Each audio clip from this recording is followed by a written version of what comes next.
Assalam alaykoum wa rahmatullahi wa barakatuh.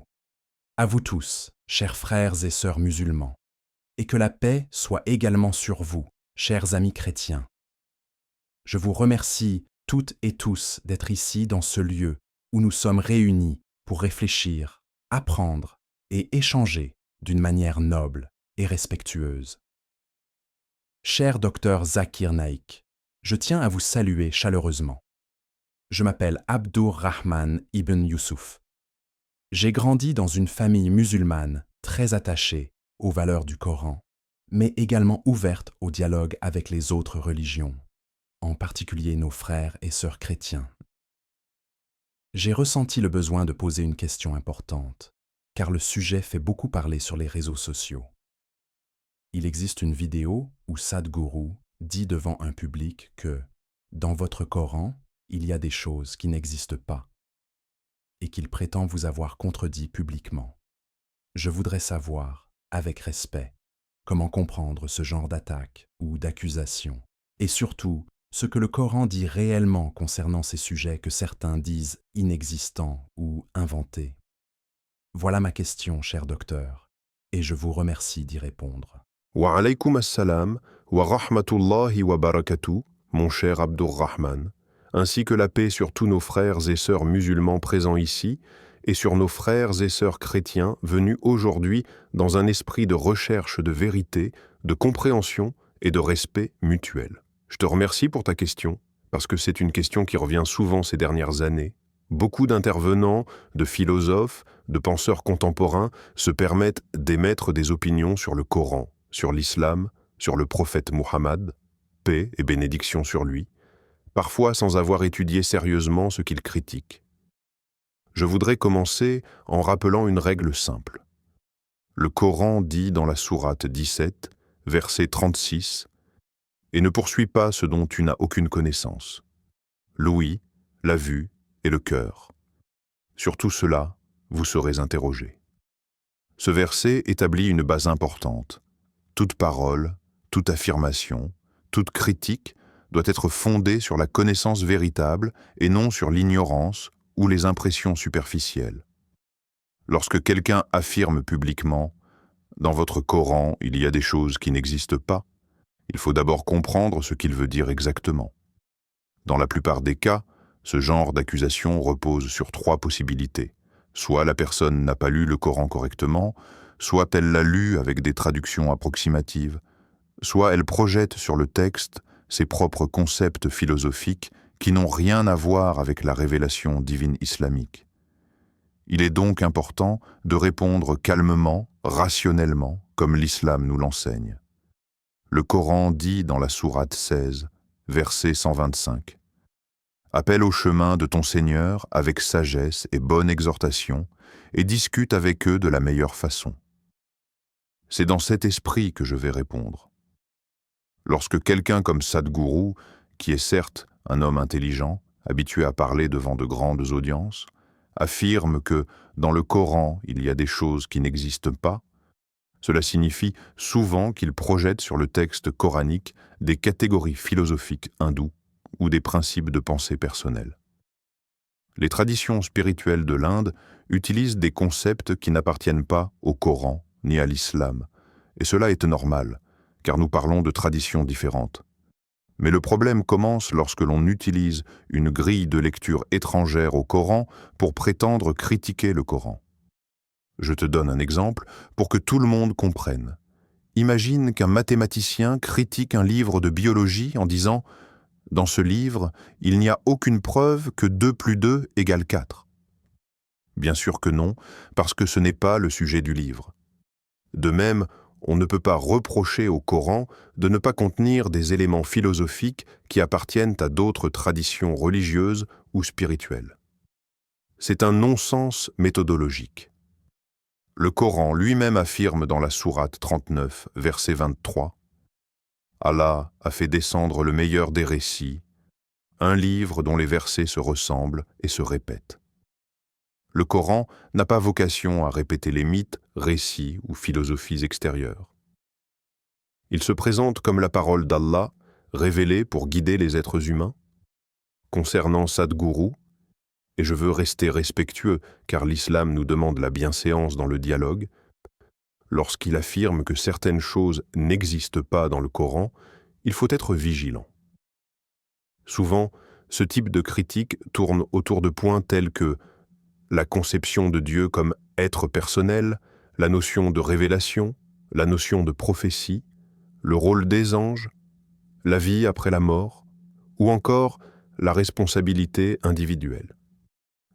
Beaucoup de maîtres spirituels indiens parlent d'un Dieu cosmique impersonnel, d'une forme d'énergie universelle, d'un principe qui n'est ni personnel ni volontaire.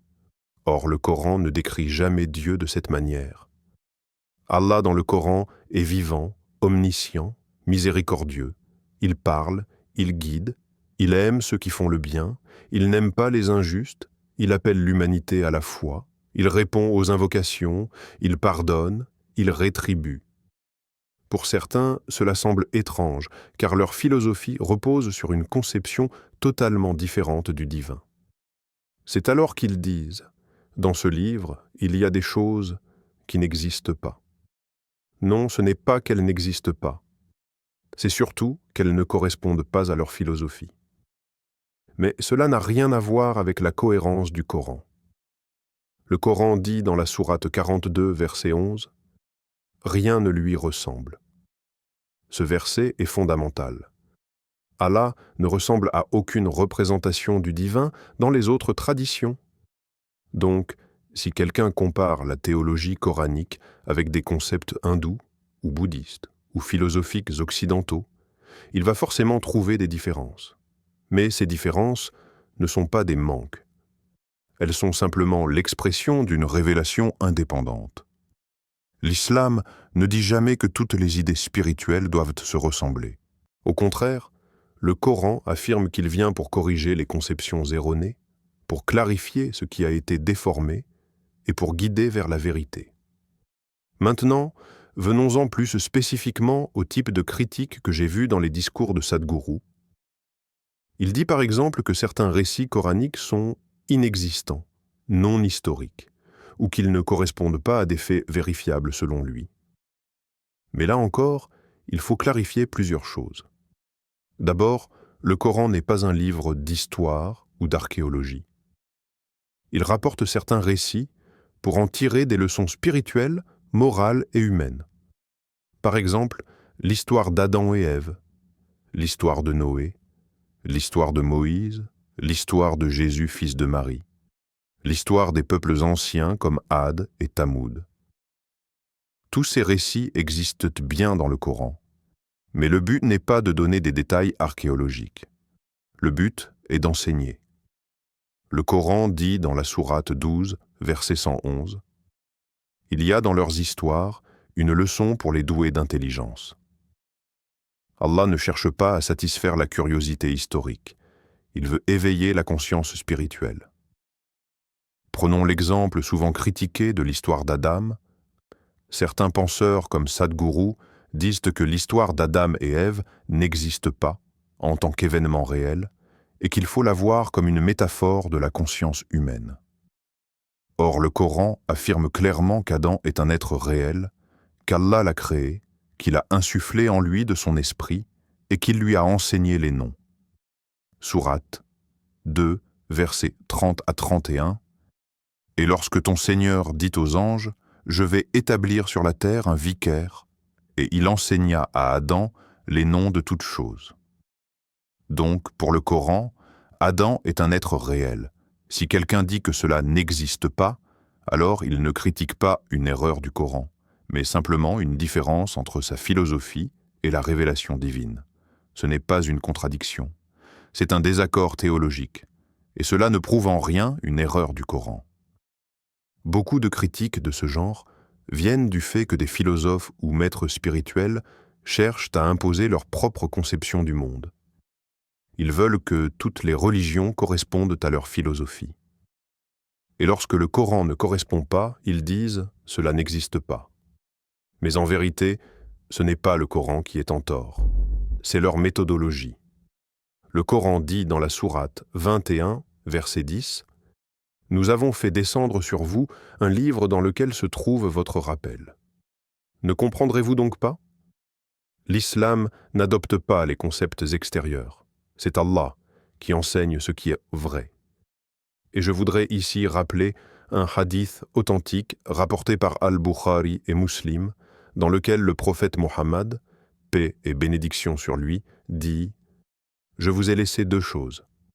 Tant que vous vous y accrocherez, vous ne vous égarerez jamais, le livre d'Allah et ma sunna. » Ce hadith montre clairement que la vérité se mesure par le Coran et la sunna, pas par les philosophies extérieures. L'islam respecte les autres traditions, mais il affirme sa révélation comme complète et parfaite. Lorsque Sadhguru affirme que le Coran contient des choses qui n'existent pas, il semble vouloir dire que certaines notions ne peuvent pas être prouvées par l'observation ou la science. Mais cette critique montre une compréhension très limitée du rôle de la religion. Le Coran parle de l'invisible, ce que l'on appelle al-ghaib, ce que l'homme ne peut pas percevoir par ses sens. Le Coran dit dans la sourate 2 verset 3, « Ceux qui croient en l'invisible ». Cela inclut Dieu, les anges, la révélation, la vie après la mort, le jugement dernier. Ce n'est pas inexistant, c'est simplement invisible pour le moment. De la même manière, les émotions, l'amour, l'intention, la conscience ne sont pas visibles, et pourtant, personne ne dit qu'elles n'existent pas. Dire qu'une chose non observable n'existe pas est une erreur logique. L'invisible peut être réel. La révélation nous informe de ce que les sens ne peuvent pas percevoir. Venons-en au point où certains disent « Le Coran affirme des choses qui ne sont pas logiques ». Cette accusation, elle est fréquente. Mais le Coran répond lui-même à cela dans la sourate 2, verset 170. « Nous suivrons ce sur quoi nous avons trouvé nos ancêtres. » Allah critique ici ceux qui refusent d'utiliser leur raison. Le Coran invite à réfléchir. Il n'interdit jamais l'usage de la raison. Au contraire, il répète des dizaines de fois « Ne réfléchissez-vous donc pas ?» ou « Ne méditez-vous donc pas ?» Le Coran affirme des vérités que la raison peut saisir, et d'autres que la raison ne peut connaître que par révélation. Cela ne veut pas dire qu'elle n'existe pas, cela veut dire qu'elle dépasse d'IMO la perception humaine. Il y a une différence fondamentale entre irrationnel et supra-rationnel. Ce qui dépasse la raison n'est pas forcément contraire à la raison. Par exemple, la vie après la mort. Beaucoup de philosophies orientales et occidentales disent que ce concept n'existe pas réellement, qu'il s'agit d'un mythe ou d'une projection psychologique. Mais le Coran affirme clairement la résurrection. Sourate 23, versets 15 à 16. Puis, ensuite, vous mourrez. Ensuite, au jour de la résurrection, vous serez ressuscités. Dire que cela n'existe pas n'est pas un argument, c'est une croyance personnelle. Et le Coran ne se soumet pas aux croyances des gens. C'est Allah qui dicte la vérité. Parlons maintenant des critiques concernant le rôle des anges. Certains disent « Les anges n'existent pas ». Le Coran dit dans la sourate 35, verset 1, « Louange à Allah, créateur des cieux et de la terre, qui a fait des anges des messagers. » Est-ce que quelqu'un a vu un ange? Non. Mais l'invisible existe. Beaucoup de réalités invisibles existent dans le monde. Les ondes électromagnétiques, les rayonnements, les champs gravitationnels. Ils étaient invisibles pour l'homme pendant des millénaires. Pourtant, ils existaient. L'inexistence perçue n'est pas une preuve de non-existence réelle. C'est pour cela que le Coran insiste sur la nécessité de croire à l'invisible avec foi raisonnable et non à l'aveugle. Le prophète, paix et bénédiction sur lui, a dit dans un hadith authentique « Les anges sont créés de lumière. » Ce n'est pas une invention, c'est une information révélée. Un autre point souvent soulevé par les critiques est la notion de révélation. Certains disent « L'idée que Dieu parle n'existe pas. » Pourquoi? Parce que dans leur philosophie, Dieu est un principe impersonnel, sans volonté, sans parole, sans relation. Mais dans le Coran, Allah dit dans la sourate 42, verset 51, « Il n'est pas donné à un être humain qu'Allah lui parle autrement que par révélation, ou de derrière un voile, ou en envoyant un messager. » Donc oui, Allah parle. C'est attesté dans le Coran. Cela existe dans la révélation. Que cela ne corresponde pas à la philosophie indienne ne signifie pas que cela n'existe pas. C'est simplement une différence théologique. Les gens qui confondent de différence et inexistence ne sont pas cohérents. Venons-en maintenant à la question de la moralité. Certains philosophes disent que les règles morales du Coran n'existent pas dans la réalité humaine. Mais le Coran dit dans la sourate 30, verset 30, « C'est la nature originelle qu'Allah a créée pour l'homme. » La moralité existe parce que Dieu l'a implantée dans la nature humaine. L'homme sait intuitivement que la justice est meilleure que l'injustice, que la vérité est meilleure que le mensonge, que la loyauté est meilleure que la trahison. Réduire la moralité à une construction culturelle est une erreur. Le Coran affirme la moralité comme réalité objective. Cela m'amène à un point essentiel. L'islam ne dépend pas du regard des philosophes ou maîtres spirituels extérieurs. Le Coran se suffit à lui-même comme preuve. Le Coran dit dans la sourate 4, verset 82, « Ne méditent-ils donc pas sur le Coran ? S'il provenait d'un autre qu'Allah, ils y trouveraient beaucoup de contradictions. » Cela signifie que le critère de vérité n'est pas l'approbation d'un penseur, mais l'absence de contradiction interne. Et jusqu'à aujourd'hui, personne n'a pu trouver une contradiction réelle dans le Coran. Maintenant, parlons du rapport entre l'islam et le christianisme, puisque c'est le thème de ta chaîne. Beaucoup de critiques du Coran viennent en réalité d'une comparaison entre doctrines chrétiennes et doctrines islamiques. Certains disent « Le Coran ne contient pas telle idée chrétienne, donc cela n'existe pas. » Mais l'islam n'a jamais prétendu être une copie du christianisme. Le Coran affirme ce qu'il veut affirmer et corrige ce qui a été déformé. Sourate 5, verset 48. Nous avons révélé le livre avec la vérité, en confirmation de ce qui était avant lui et en prédominance sur lui. Donc, lorsque des chrétiens ou des philosophes disent « Le Coran ne contient pas la divinité de Jésus, donc cela n'existe pas », le Coran répond « Cela n'existe pas parce que ce n'est pas la vérité. » Le Coran affirme que Jésus est le Messie, né d'une mère pure, qu'il a accompli des miracles, qu'il a parlé au berceau, qu'il reviendra à la fin des temps. Mais il affirme aussi qu'il n'est pas Dieu. Cela correspond à la vérité révélée, non à la vérité fabriquée par les hommes. En réalité, les critiques de Sadhguru ou de beaucoup d'autres reposent sur un même principe. Ils veulent un Dieu qui corresponde à leurs préférences personnelles. Mais l'islam n'est pas une philosophie, c'est une révélation. On ne décide pas ce que Dieu doit être. C'est Dieu qui nous apprend ce qu'il est. Le Coran dit dans la sourate 112, dit « Il est Allah, unique. Allah, le seul à être imploré pour ce que nous désirons. Il n'a pas engendré et n'a pas été engendré, et nul n'est égal à lui. » Voilà la définition parfaite, pure, sans ambiguïté. Pas de place pour les spéculations philosophiques. Revenons à la question, pourquoi des gens comme Sadhguru attaquent-ils le Coran ? Il y a plusieurs réponses. La première, c'est l'ignorance du texte. La deuxième, c'est le rejet de la révélation. La troisième, c'est la peur de perdre l'autorité spirituelle. Beaucoup de maîtres spirituels savent que le message du Coran attire des millions de personnes.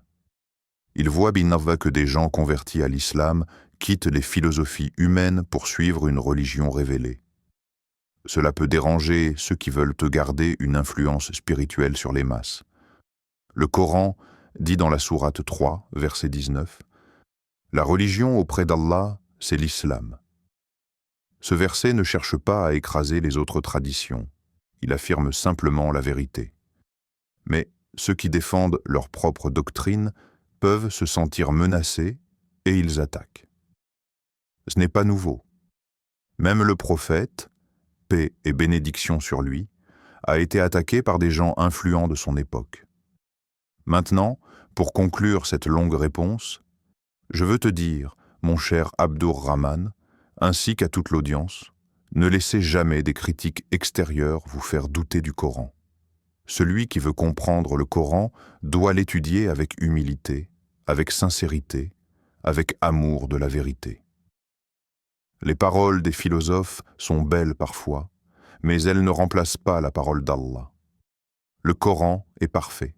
Il est clair, il est cohérent, il est complet, il guide, il éclaire, il rassure. Celui qui le lit avec un cœur pur ne peut qu'y trouver la vérité. Je remercie notre jeune frère Abdur-Rahman pour sa question. Et je remercie vous tous, frères et sœurs musulmans et chrétiens, d'avoir écouté avec respect. Je vous invite à poursuivre ces dialogues nobles, centrés sur la recherche sincère de la vérité. Et pour terminer, je vous invite, chers frères et sœurs, à vous abonner à cette chaîne, à liker, partager et commenter. Et écrivez tous ensemble dans les commentaires « Allah Akbar ». Le point essentiel qui doit être compris, c'est que lorsque quelqu'un affirme que dans le Coran, il y a des choses qui n'existent pas, cette affirmation ne peut tenir que si l'on projette sur le Coran des attentes qui viennent d'ailleurs, d'un autre livre, d'une autre culture ou d'un autre système philosophique. Le Coran n'a jamais prétendu être un manuel de biologie, ni un traité occidental de cosmologie, ni une encyclopédie d'histoire mondiale. Le Coran est avant tout un guide, un critère, une miséricorde, un rappel et une lumière pour les êtres humains. Il dit clairement dans la sourate Al-Baqarah, verset 2, c'est le livre au sujet duquel il n'y a aucun doute, un guide pour les pieux.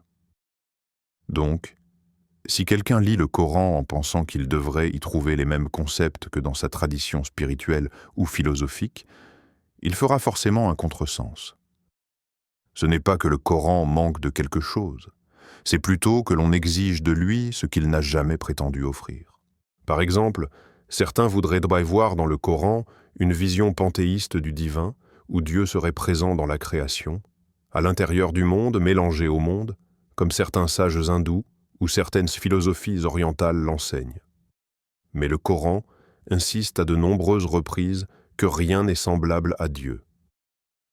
La sourate Ash-Shura, verset 11, dit « Rien ne lui ressemble, et c'est lui, l'audient, le clairvoyant. » Si quelqu'un cherche une vision du divin qui se dilue dans l'univers, il ne la trouvera pas dans le Coran, car ce n'est pas son propos. Le Coran enseigne l'unicité stricte de Dieu, sa transcendance absolue, sa distinction par rapport à sa création. Et c'est justement cette pureté doctrinale qui, depuis plus de 14 siècles, empêche toute forme de confusion entre le Créateur et la créature. Autre point, certaines personnes reprochent au Coran de ne pas contenir une notion de salut basée sur l'incarnation d'une divinité dans un homme. Mais encore une fois, cela n'a jamais été sa perspective. Le Coran ne parle pas d'un Dieu qui devient homme, mais d'un Dieu qui guide les hommes. Il ne dit pas que Dieu descend pour devenir humain, mais qu'il envoie des messagers, qui sont eux-mêmes humains, afin que l'humanité puisse s'identifier à eux. C'est pourquoi la sourate Al-Anbiya, verset 7, dit « Nous n'avons envoyé avant toi que des hommes à qui nous faisions des révélations. Si quelqu'un cherche une doctrine qui divinise un être humain, il ne la trouvera pas dans le Coran. Ce n'est pas une absence, c'est une divergence de fond entre deux visions théologiques. Il est également important de rappeler que le Coran n'est pas une somme de mythologies accumulées.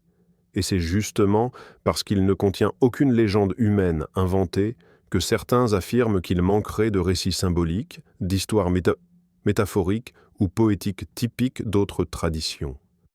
Mais le Coran explique lui-même pourquoi. Ce ne sont point des histoires inventées, mais une confirmation de ce qui existait avant lui. Yusuf 111. Le Coran n'a pas pour vocation d'être un poème religieux, ni un texte philosophique ambigu. Il se veut clair, direct, structuré, parfaitement cohérent. Ceux qui reprochent au Coran son absence de mythe ne comprennent pas que cette absence est précisément un signe de son authenticité.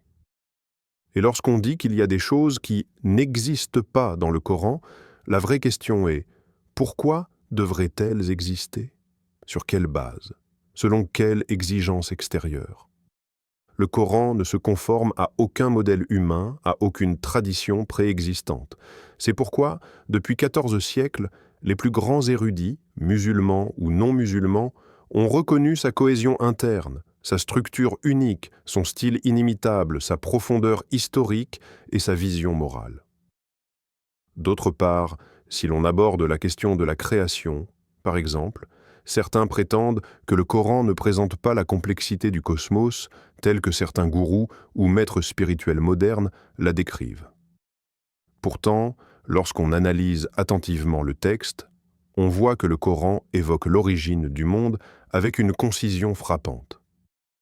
Le verset 30 de la sourate Al-Anbiya dit « Les mécréants ne voient-ils pas que les cieux et la terre formaient une masse compacte ? Ensuite, nous les avons séparés. » Vous remarquerez qu'il n'entre pas dans des spéculations métaphysiques compliquées, qu'il ne s'étend pas sur des descriptions symboliques, mais qu'il donne un fait brut, précis, vérifiable selon notre compréhension moderne de l'univers. Ceux qui disent que le Coran n'a pas telle ou telle description cosmique oublient que le Coran n'avait pas vocation à devenir un manuel d'astrophysique. Il donne ce qui était nécessaire pour guider et non pour satisfaire des curiosités intellectuelles. Certains vont encore plus loin en disant que le Coran n'explique pas certains rituels, certaines formes de méditation, certaines pratiques spirituelles issues d'autres civilisations. Mais justement, l'islam ne considère pas la méditation comme une fusion avec le cosmos ou une dissolution dans la conscience universelle. La méditation, en islam, est un acte de dhikr, un rappel de Dieu, un recentrage du cœur vers le Créateur, non vers soi-même ou vers l'énergie du monde. Le prophète Muhammad, paix et bénédiction sur lui, a dit « La meilleure mention, dhikr, est « La ilaha illallah ». Ce n'est pas que le Coran n'a pas certaines pratiques, c'est que ces pratiques n'ont jamais fait partie de la guidance divine qu'il apporte. Même sur la question de la moralité, certains veulent retrouver dans le Coran une éthique basée uniquement sur l'intuition personnelle ou sur le développement de soi.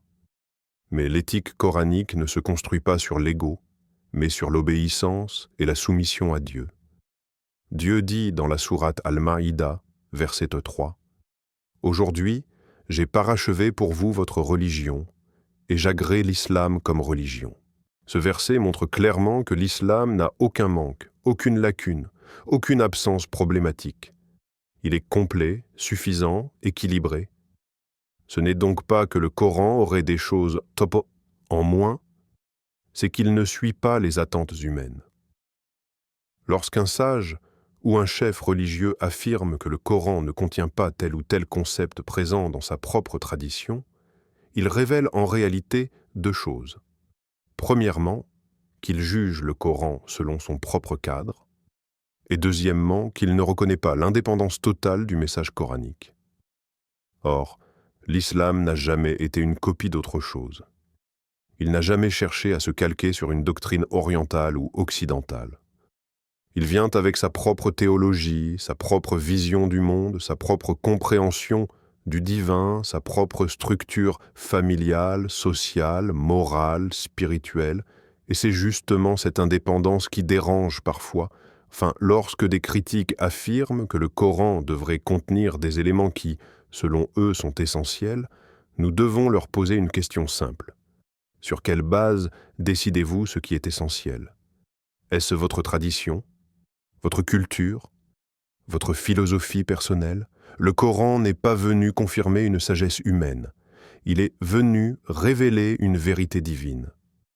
Dieu dit dans la sourate An-Najm, versets 3 à 4, « Il ne prononce rien sous l'effet de la passion.